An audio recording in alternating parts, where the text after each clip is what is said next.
Good morning, good afternoon, good evening. In the midst of the inauguration of our 46th president, Joe Biden, bathed by the sun breaking in through an overcast day, there stood a 22-year-old African-American woman, Amanda Gorman, and she gave voice to her poem entitled The Hill We Climb. And I was transfixed as I heard it for the first time as she shared it. I heard the intense and measured and beautiful cadence of her poem. Here's part of it. When day comes, we ask ourselves, where can we find light in this never-ending shade? The loss we carry, a sea we must wade. We've braved the belly of the beast. We, the successors of a country in a time where a skinny black girl descended from slaves and raised by a single mother can dream of becoming president, only to find herself reciting for one. And so we lift our gazes not to what stands between us, but what stands before us. We close the divide because we know to put our future first, we must put our differences aside. We lay down our arms so we can reach out our arms to one another.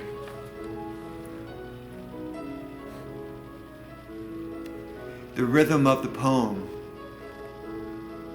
weaves together the never-ending shade and the present moment of turning. Hear these words.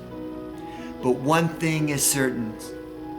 If we merge mercy with might and might with right, then love becomes our legacy and change our children's birthright. The emphasis is on if. Okay? The poem echoes the Psalms of Israel. And many of those ancient texts express profound disorientation and hopeful reorientation. These verses from Psalm 77 are an example. In the day of my trouble, I seek the Lord. In the night of my hand is stretched out without wearying. My soul refuses to be comforted. I think of God and I moan.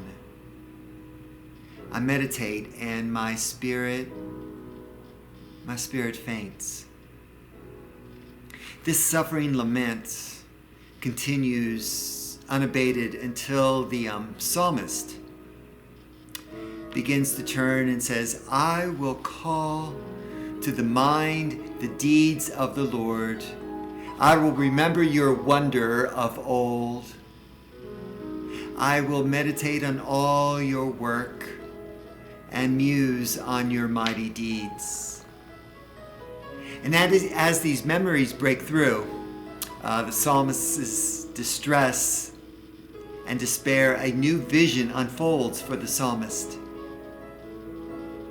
And it's a vision of the Exodus when, quote unquote, your way was through the sea, your path through the mighty waters, yet your footprints were unseen. You led your people. You led your people like a flock by the hand of Moses and Aaron.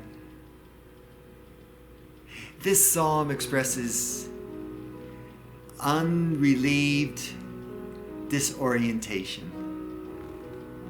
And then deep memory brings forth a vision of God's power to lead this suffering and disoriented person through a turbulent sea of troubles to something new. And in that moment of of reorientation, what the newness will be is not at all apparent. We are left with what if. What if? What if the psalmist tries to continue life as it was before this despair, to go back to the old orientation, which I think is tempting for a lot of us? Perhaps Amanda Gorman's poem offers an answer.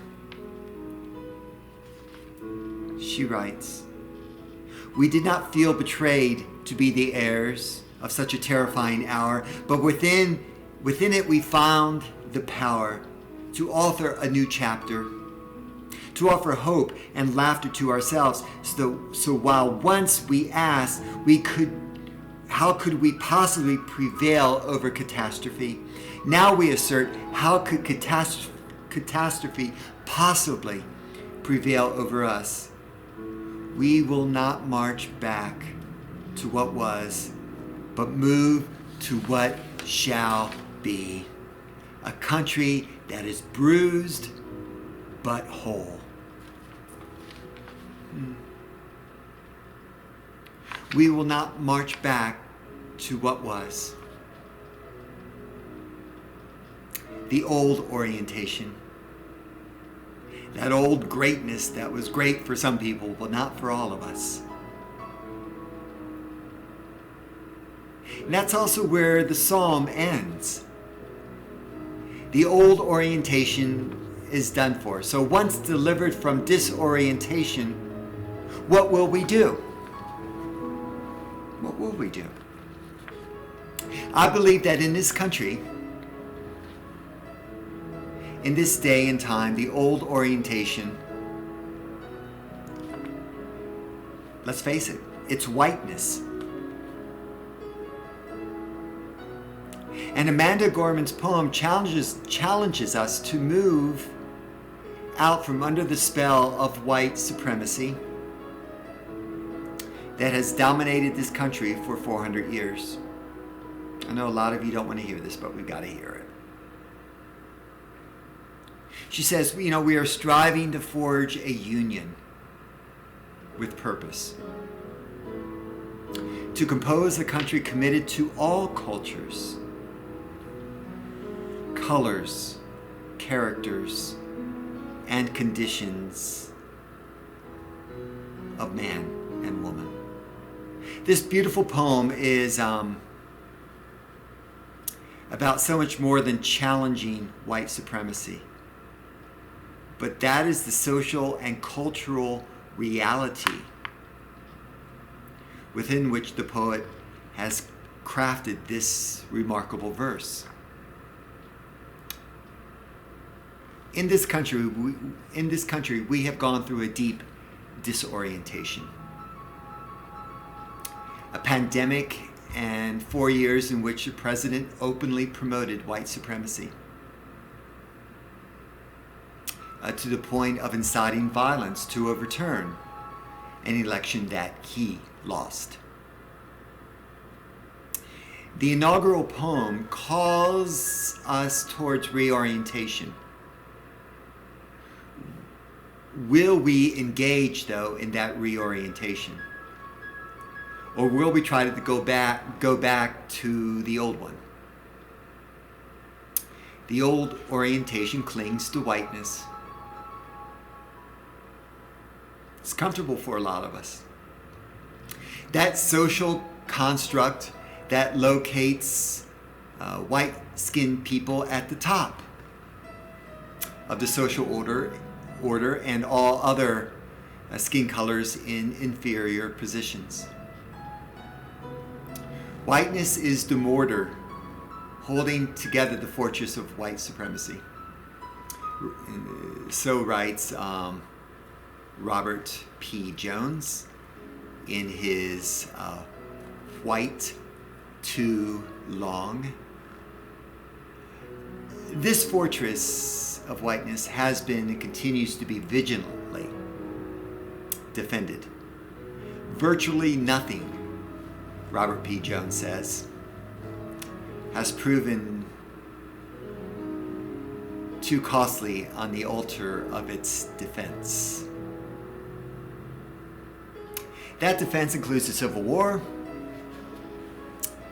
a segregated education system, Jim Crow laws reinforcing segregation, real estate redlining that divides virtually all our major cities along racial lines, a criminal justice system that disproportionately kills or incarcerates millions of black men, and state-drawn networks of barriers to restrict minority voting. Jones calls such practices the staggering ransom that whiteness has demanded to sustain itself. It'd be easy for me to point to the storming of the nation's capital by a mob defending white supremacy as the orientation that must be changed. But however, that would let me off the hook. In the months after the murder of George Floyd on May 26, 2020, I found myself taken back at a paper I'd written when I was going to Vanderbilt Divinity School, and realized something now that I did not really know then. That paper I wrote was a strikingly white manuscript. It was an account of a counseling session that I had. Fortunately, it has remained hidden from all but my eyes and the professor who graded it. I was a seminary student in a mostly all-white seminary, led by mostly all-white faculty. That was teaching with few exceptions. Only white students.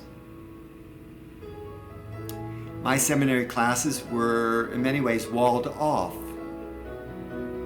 from the African American experience and the incalculable injustices that year after year and day after day have undermined their dignity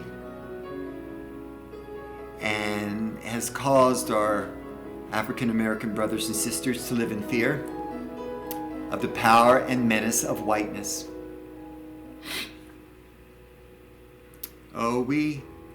In seminary, we talked about racism and did it quite eloquently. How we're to be all people, together under God. We just didn't experience it.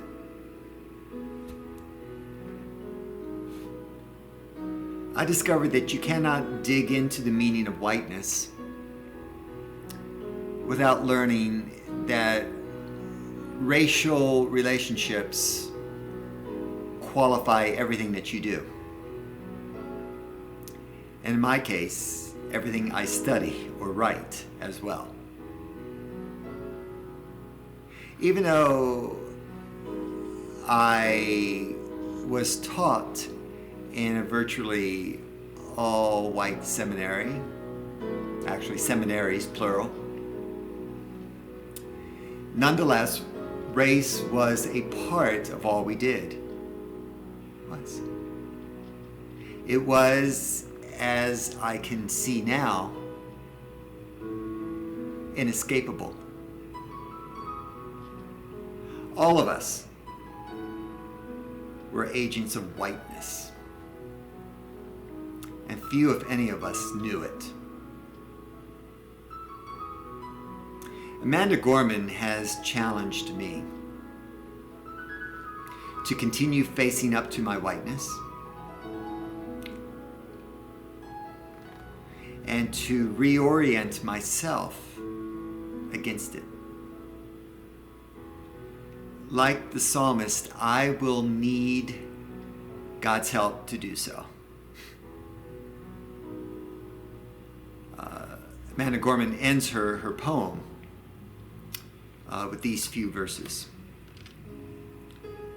So let us leave behind a country better than the one we were left with.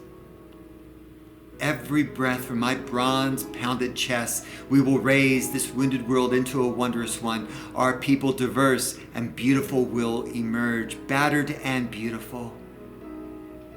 When day comes, we will step out of the shade, aflame and unafraid.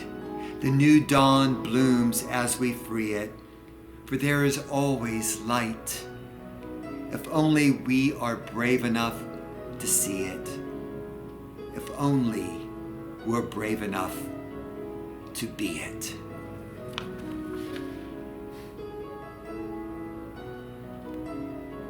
The if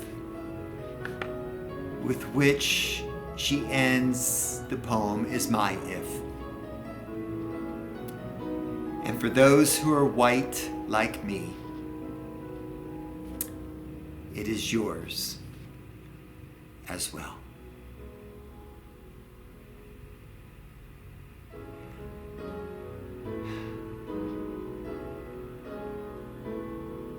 Love you guys.